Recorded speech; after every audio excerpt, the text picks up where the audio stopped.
Get out here. Jeez. What a way to promote it. Hey, Oh, hey, look who's going on.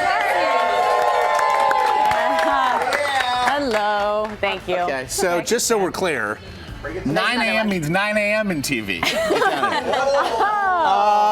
I just want to reintroduce the internet to the gorgeous and talented Amy Thank Robach.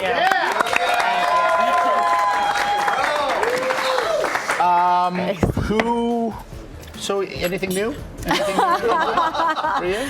I got a little trim. I mean, listen, first of all, I'm going to recuse myself from it as a guy who, I mean, you cannot, I didn't fully appreciate the difference between being a man in TV and a woman in TV until I got here, really, and saw, like, I mean, I sit down, you spackle what you can, you hope for the best, but I'm in and out in 10 minutes. And it looks... And it's just not the same for Well, I love the montage of all the big hair, you know, because it's like, you know, because I started in the 90s and, you know, the hair was big and it was all about the hair. They had to keep pulling back and back and back. I know. Now they can push it. I'm already thinking that I can sleep in at least 30 minutes now, more than I had before. So that's the upswing to this. So we should say you decided, you took control in fighting breast cancer. You've decided you're gonna determine how the hair looks. Because so much of your control is taken away with this disease, and I think the mental aspect of battling cancer is the hardest part. Like physical, I mean, honestly, I just feel like, so what if I throw up? So what if I feel weak and sick and I hurt a little bit? I can handle all of that. It's the mental thing of just this thing that's in you and it's eating away at you, and it just feels awful that you got to have these needles in you and they're pumping toxins in you. Just the whole mental aspect's tough, and so. I know it sounds a little shallow, but you know, one of the first questions I asked my oncologist was, am I going to lose all my hair? And every patient is different, so they can't tell you, you're going to lose it all, you're going to lose some of it. They thought because I was young, they said, oncologically speaking, I'm a baby. Right? So that I had a better chance of keeping some of it. But she's like, but I'm going to be honest, what you do have isn't going to look really good. It's going to be dry, it's going to be thin, it's going to be brittle. It's like, oh, wow. the three adjectives I would always choose to describe my hair.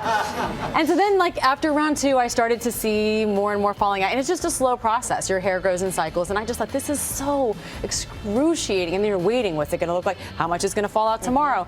And I just thought, I'm sick of this. I'm just cutting it. And when it falls out, it won't feel as dramatic, you know. Right. And I'm likely to be able to keep some of it. So you're like, I don't know. This is really like the halfway ball. Well, the back is already like, you know, it's That's like my favorite I part, have though. a I boy. like Like that it's part. so funny. I feel like I have a ponytail in my head, but I don't. Yeah, welcome, huh? I know. Wait until you see the upkeep. I tell you, the upkeep, it's gonna blow. It's gonna knock your socks off. You told me a couple weeks ago that you were thinking about doing this, and you had some inspiration, which was nice. That there is some inspiration out there. Yes, I mean, style-wise. Exactly. Jennifer Lawrence, loved her hair, and then I also love Robin Wright.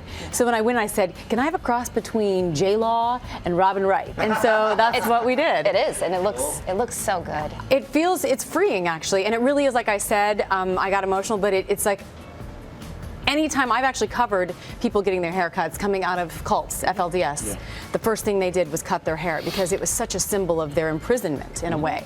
And there's a freedom when you let go of something. And so in a weird way, like I know it's just hair and it's gonna grow back, but there was a freedom and an empowerment in just cutting it. So, I mean, when you look up, like, what do you see? It kind of looks like I have my hair in a ponytail. So that's why I like that it's longer in the front. And then when I see that, I'm like, oh, wow. It'll take some time to get used to, but I like it. I like it. I feel lighter.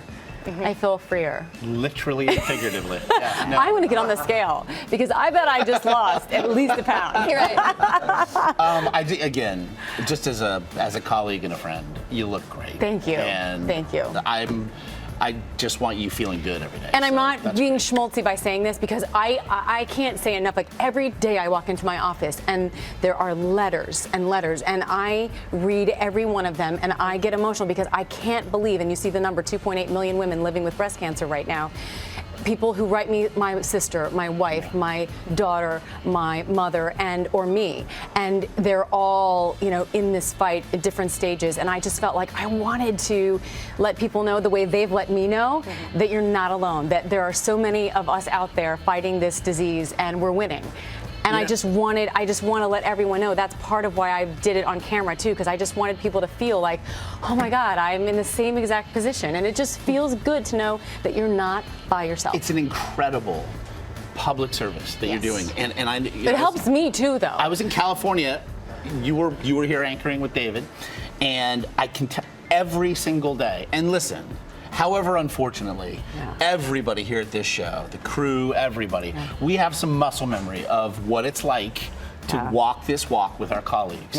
But just as with Robin, I mean, I could not take a step without people asking me about you and wanting. I mean, people almost need to share, like, because Amy did it, I did it. Because Amy did it, I did it.